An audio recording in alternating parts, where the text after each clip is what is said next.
y'all doing? Okay, continuing our 2010 Chase Driver press conferences here at New Hampshire. We're pleased to be joined by Jeff Burton. He drives the number 31 Caterpillar Chevrolet for Richard Childress Racing and multi-wins here at New Hampshire Motor Speedway. And back in the Chase this year. In fact, all three RCR teams into the Chase. So, Jeff, you got to feel good about starting out at a racetrack that you've had a lot of success at. Well, we do. We, feel like we let one get away from us here in the spring. We, earlier in the summer, I guess. We ran real well all day. There was several people that ran well all day too that had troubles, but we, this has been a good racetrack for us. So, the first race of the Chase is always real intense. It's fun. The first race of the Chase is a lot of fun. It's a lot of pressure. It's exciting. So, proud to be here with the situation that we're in and see if we can go get off to a good start. Questions for Jeff Burton? If you have one, raise your hand. We'll start with Mike Embry, then we'll go to this gentleman here, and then Nate Ryan. Jeff, other than Talladega, which is always kind of goofy, is there a track that concerns you of the 10? No, not really. Not one that sticks out. We'll certainly we're going to unload somewhere and be not where we need to be and going to have to play catch up. We don't know where that is, but so every track's going to be a challenge. There's not one that just sticks out that says, hey, this is problematic for us. But there are going to be some surprises. This weekend we come here with running really well last time and typically run well here, but we could unload and be way off and have to go to work. So the challenge, we don't know what it is right now, but there'll certainly be some. Well, my approach to Talladega, which hasn't worked very well because I haven't won a race at Talladega, is I've tried it. I've tried everything. I've tried to ride around. I've tried to be aggressive and be in the front. I've tried to kind of wait around and see how things are going. And at the end of the day, it's you go in there with a strategy, and whatever that strategy is, you just stick to it. It's one of two things. It's in my eyes, it's either be aggressive and go try to lead as many laps as you can, or it's ride around in the back. It's nothing in between. I think the guys that ride around in 15th trying to not be aggressive, I think that's a major mistake. I think if you're going to ride around, go ride around. But my take on Talladega is do one of the two, and whatever happens, happens. This gentleman right here. Hi, I'm Rich Thompson, the Boston Herald. Jeff, how does this track play to your strengths? What's been the source of your success here? Well, that's a good question. Honestly, the best we've run here since the track was reconfigured was this last race. My success was prior to the track change. And because the track has changed so much, and the way that you run these race cars has changed so much, that advantage got away.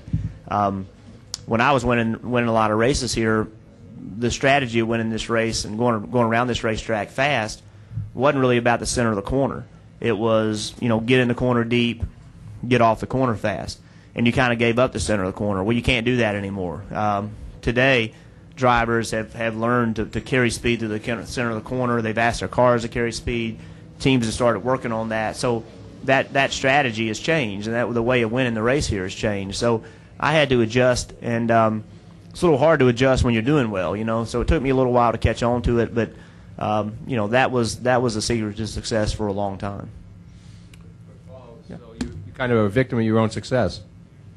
I felt like I was. I just didn't feel like I adapted as quickly as I needed to. Let's go Nate Ryan, Al, and Kenny Bruce. Nate Ryan, USA Today. Jeff, all the Childress cars you guys are all bringing new chassis.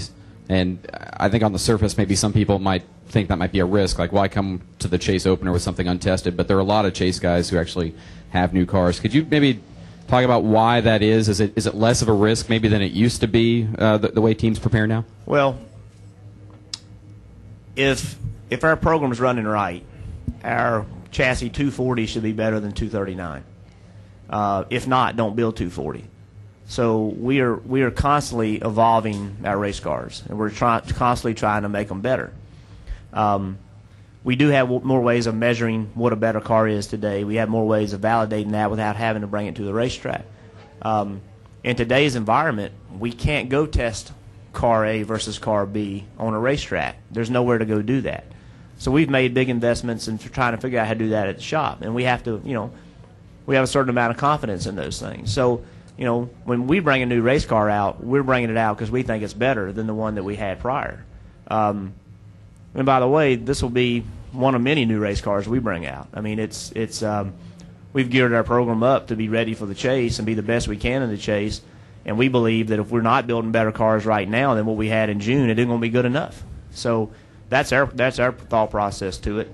And we'll see if that plays out or not. But in my eyes, it's a constant evolution. Is there any worry on your part as a driver that you haven't driven this thing before and you're not going to know until you get out there? You know what? I don't know what car it is anyway.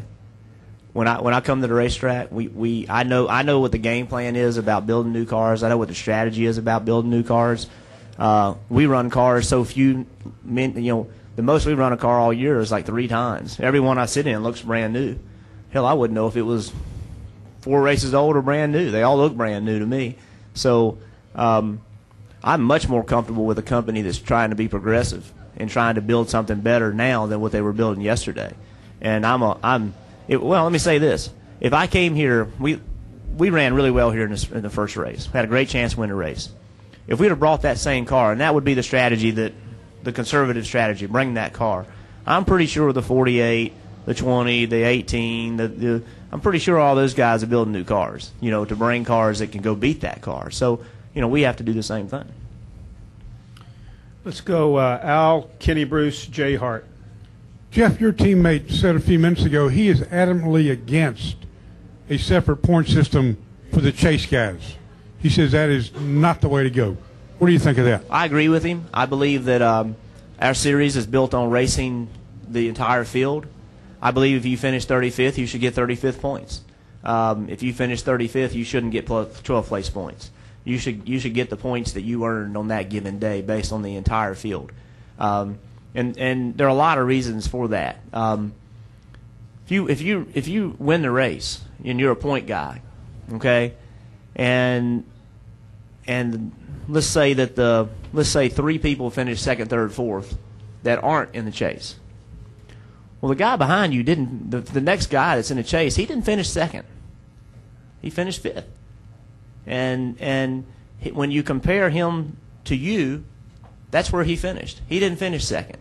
He wasn't second best to you. He was 5th best to you. And so he should be awarded 5th place points.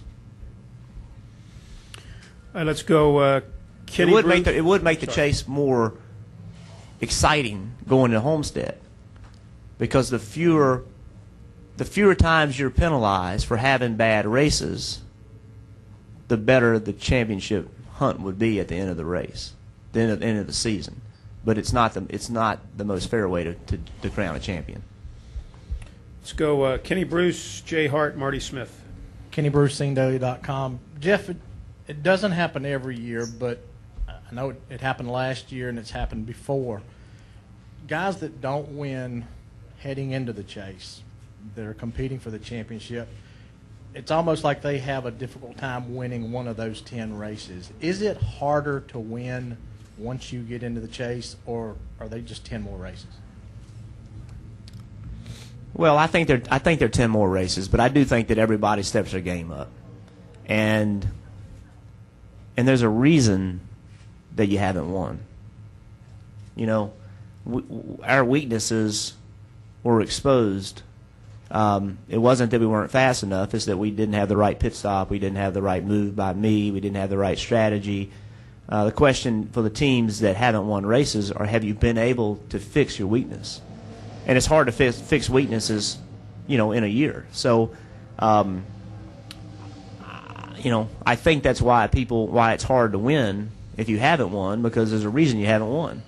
And, it's hard to adjust those things throughout a year. So, I believe everybody's going to bring their best the next 10 weeks. Everybody's trying to elevate their program, and it does get harder. And I would hope it would get harder.